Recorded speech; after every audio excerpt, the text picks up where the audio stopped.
Hello everyone, हमारे नए video में अगेन मैं आप सबका मोस्ट वेलकम करता हूं। तो आज हम लोग पढ़ने वाले हैं इंटर हैलोजन कंपाउंड्स के बारे में। पी ब्लॉक एलिमेंट का एक इम्पॉर्टेंट टॉपिक है इंटर हैलोजन कंपाउंड्स एंड कई क्वेश्चन आ जाते हैं इसके बोर्ड एग्जाम्स के अंदर कि क्या होते हैं हमारे इंटर हैलोजन कंपाउंड। स्टार्ट करते हैं डेफिनेशन से। क्या होते हैं इंटर हैलोजन कंपाउंड्स? कहते हैं कि दोज कंपाउंड्स द कंपाउंड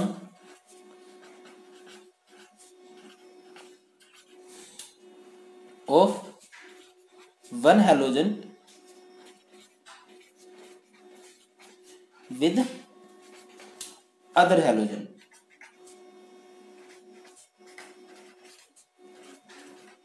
देखिए, ये तो हमें पता ही है कि जो हैलोजन होते हैं वो ग्रुप 17 के एलिमेंट्स होते हैं। कौन कौन से? फिर, कल, बारात, आएगी, ये होते हैं हमारे हैलोजन्स। तो जब एक हैलोजन किसी दूसरे हैलोजन के साथ कंबाइंड हो जाता है तो उन्हें हम लोग बोल देते हैं इंटर हैलोजन कंपाउंड्स या इंटर हैलोजन्स।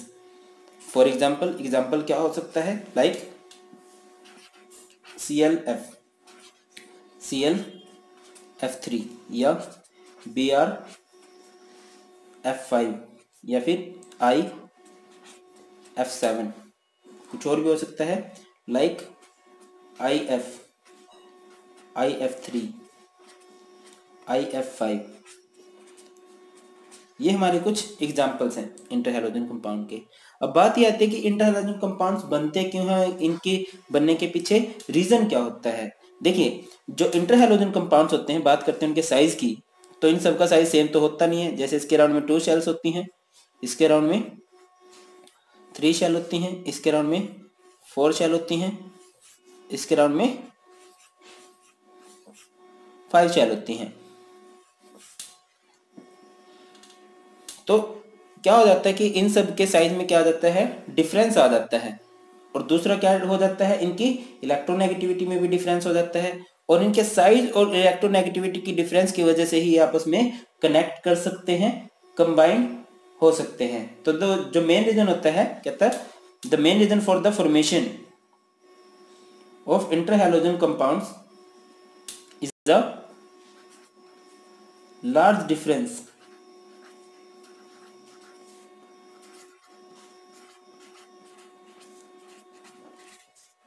in electronegativity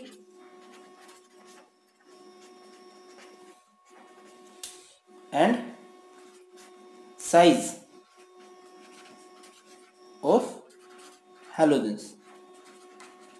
जो इंटर हैलोजन बनने का मेन रीजन होता है वो ये होता है कि इन सब के साइज में डिफरेंस आ जाता है और इनकी इलेक्ट्रोनेगेटिविटी में डिफरेंस आ जाता है। इस वजह से ही आपस में कनेक्ट कर जाते हैं।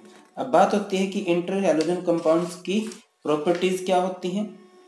देखिए, कई बार जो एग्जाम्स के अंदर क्वेश्चन आता है, एक बड़ा फेमस क्वेश्चन आता है that why ICl is more reactive than I2।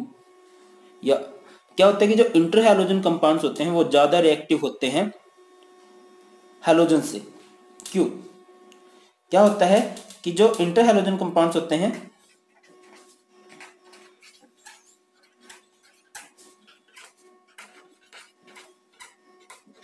Compounds are unstable. वो अनस्टेबल होते हैं, इजीली ब्रेक कर सकते हैं उनके बॉन्ड को। That's why they are more reactive. इसी वजह से वो ज्यादा रिएक्टिव कर जाते हैं। दूसरी अगर बात करें कि जो इंटर हैलोजन कंपाउंड्स होते हैं, लाइक जैसे हमने एग्जांपल किया है IF किया है, IF7 की बात कर लेते हैं। इसमें जो बड़ा साइज होगा वो होगा आयोडीन का। तो क्या होगा? लार्जेस्ट हैलोजन या largest halogen act as central atom. जो भी कोई हमारा इंटर हैलोजन कंपाउंड होगा उसमें जो लार्ज वाला हैलोजन होगा वो किस तरह काम करेगा? एक सेंट्रल एटम की तरह। लाइक हमारा दूसरा एग्जांपल कर लेते हैं BrF5। तो यहाँ पे कौन हमारा सेंट्रल एटम का काम करेगा? यहाँ पे हमारा काम करेगा ब्रोमीन। यहाँ पे हमारा सेंट्रल एटम का काम करेगा आयोडीन। अगली बात करते हैं। तो जब इनको वाटर में ऐड किया, जब इनमें वाटर ऐड किया जाता है किसी भी इंटर हैलोजन कंपाउंड में, लाइक हमारे पास क्या है, ICL है, इसको हमने वाटर में डाल दिया या इसमें वाटर ऐड कर दिया, हाइड्रोलाइसिस करवा दी है हमने इसकी, देन क्या होगा, देखिए यहाँ पे हमारा बनेगा Cl negative plus OI negative plus में 2H पॉजिटिव। तो क्या होगा, हाइड्रोलाइसिस जब भी होती है, hydrolysis of interhalogen compounds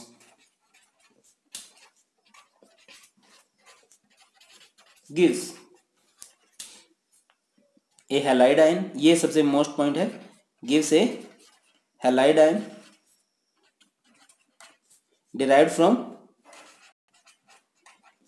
smaller halogen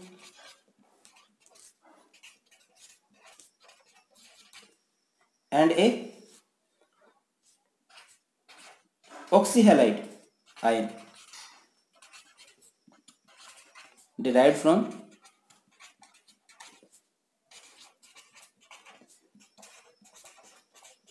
larger halogen। ये हमारा सबसे इंपॉर्टेंट है। इंटरहैलोजन कंपाउंड के जब भी हम हाइड्रोलाइसिस करवाते हैं तो उसमें क्या बनता है, हैलाइड आयन बनता है, ऑक्सी हैलाइड आयन बनता है और एक प्रोटॉन बन जाते हैं हमारे। तो जो हैलाइड आयन होगा वो हमेशा स्मॉलर एटम का होगा और जो ऑक्सी हैलाइड आयन होगा वो हमेशा लार्जर हैलोजन का होगा।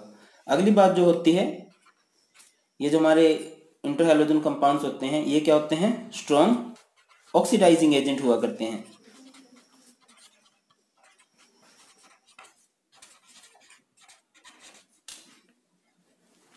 और जो हमारे सबसे ज्यादा हैलोजन बनाए जाते हैं, largest number of interhalogen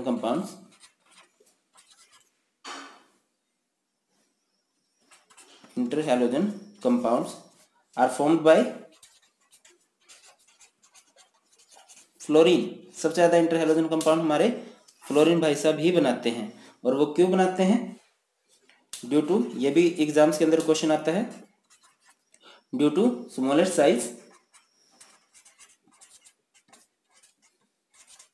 and highest electronegativity.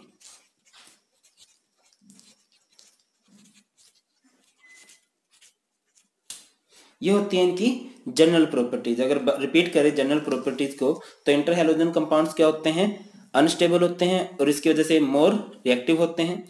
Next हम बात करते हैं कि जब भी कोई हमारा इंटरहैलोजन कंपाउंड होगा उसमें जो लार्ज वाला एटम होगा, लार्ज वाला हैलोजन होगा, वो हमेशा किसका काम करेगा, सेंट्रल एटम का काम करेगा। जब भी हम इंटरहैलोजन कंपाउंड्स की हाइड्रोलाइसिस करवाएंगे तो आपके क्या बनेंगे, halide ion and oxy halide ion. Halide ion हमेशा आपके स्मॉलर हैलोजन से बनेंगे और ऑक्सी हैलाइड आयन हमेशा आपके लार्जर हैलोजन से बनेंगे। ये एक अच्छे ऑक्सीडाइजिंग एजेंट का काम करते हैं। और लास्ट सबसे इंपॉर्टेंट बात जो होती है, जो सबसे ज्यादा इंटरहैलोजन कंपाउंड बनाए जाते हैं वो बनाए जाते हैं फ्लोरीन के द्वारा। फ्लोरीन बनाता है ये, और क्यों बनाता है, क्योंकि इसका साइज सबसे स्मॉल होता है और इसकी इलेक्ट्रोनेगेटिविटी सबसे ज्यादा होती है। बात करते हैं स्ट्रक्चर ऑफ इंटरहैलोजन कंपाउंड्स की, कि उनके स्ट्रक्चर कैसे बनते हैं। तो 4 टाइप्स के इंटरहैलोजन कंपाउंड बन सकते हैं हमारे, AB type, AB3 type, AB5 type and AB7 type. For example in सब की जगह एक जैसे से एग्जांपल लेते हैं हम, लाइक IF है, यहाँ पे IF3 है, यहाँ पे IF5 है एंड लास्ट इज IF7।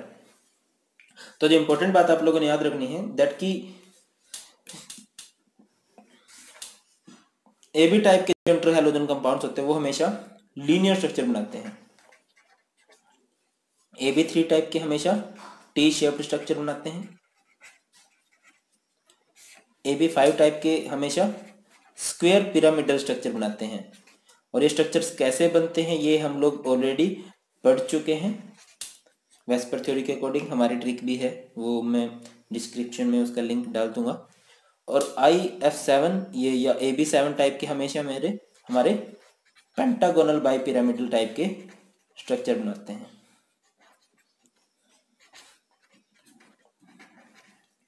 तो अब ये स्ट्रक्चर कैसे बनते हैं वो तो मैं आपको नहीं समझाऊंगा कि कैसे, हम तो सीधे हम कर लेते हैं। मोस्टली जो एग्जाम्स के अंदर क्वेश्चन आ सकता है सीबीएसई के अंदर, IF7 का स्ट्रक्चर आ सकता है, तो उसको हम कैसे बना सकते हैं। देखिए अभी मैंने पहले ही बताया आपको कि जो लार्ज हैलोजन होता है वो हमेशा सेंट्रल एटम का काम करता है। आई यहाँ पे सेंट्रल एटम का काम करेगा।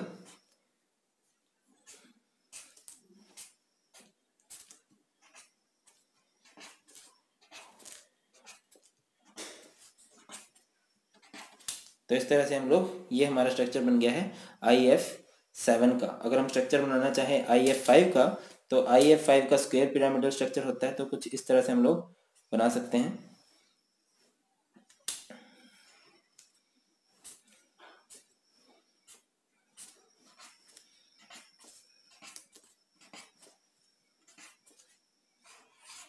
कुछ इस तरह से IF3 का हम स्ट्रक्चर बनाना चाहें तो कुछ इस तरह से बनाया जा सकता है।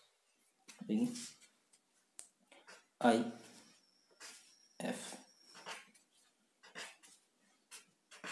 T शेप स्ट्रक्चर, एंड ये लोन पेयर भी हमने दिखाने होते हैं। एंड लास्ट IF का स्ट्रक्चर सिंपली हम लोग इस तरह से बनाया जा सकता है। तो ये हमारे structure of inter halogen compound, हमने सारा इंटर हैलोजन कंपाउंड्स के बारे में कर लिया है। होप आप लोगों को वीडियो अच्छी लगी होगी। Thanks for watching. जय हिंद।